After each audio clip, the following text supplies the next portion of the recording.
I've always had a very deep interest in girls of the night. They've always touched my heart for various reasons. And when I found out that there were 27 million enslaved and missing, it just tugged at my heart. And I realized at that point that God was calling me to step out in faith and do something for Him. I asked Tammy if it was okay if we could get a group together, and we started meeting here at Tammy's house, sitting around her table and just talking about what we would like to do, where we would like to go. And I knew that I wanted to have a safe house for the girls. One of the girls in mini church, she was working at a rehab center, and she came in and said that there were 17 men that needed items for Christmas, belts and socks and toiletries and stuff. God just really started pressing on my heart to start helping the people that are in need in Hawaii. So I was like, okay, God, this is what you want me to do. So I ran to the store and I bought 17 of everything. And I come home and I balanced my checkbook, and then I was like, oh, I can't do this. So I had to return half of it. And then I was really disappointed because I was like, I thought this is what you wanted me to do, God. If this is what you want me to do, I'm trying to do it. It's not working out. I didn't have connections. I'm not business savvy.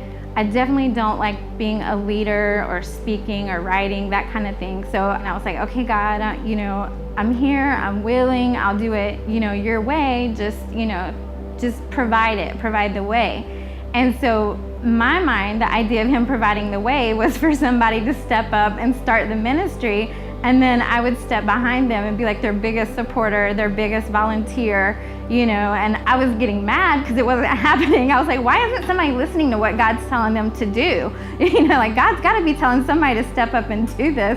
And then Pastor Carl did a sermon on 2 Corinthians chapter 8, and it was verses 10 through 12. And it was basically God saying that you've got a good heart, your intentions are good, but it's time to act. It's time to basically get off your butt and do something.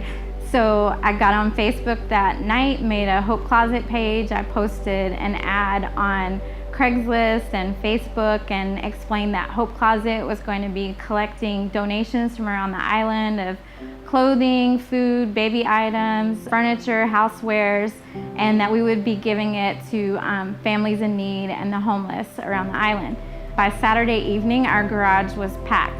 And so I had to hurry up and remove all the ads from Craigslist and everything because I didn't have room for more stuff. A couple of days after that, Pastor Lance, the men's pastor here at Hope Chapel, his next door neighbor, their house burnt down, and it burnt completely to the ground, and there were 8 members in their family.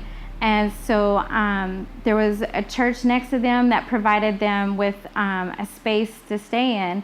We completely furnished their place. They had 3 sofas. We got beds for everybody, toys and books. I get so blessed from the people that donate and then the people that we give to. Everybody is just so gracious.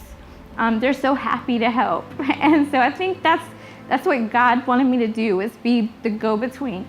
God had impressed it upon me that Lisa Snyder had already started Hope Closet, and God was He just kept putting these little words into my ear like, you need to connect with Lisa.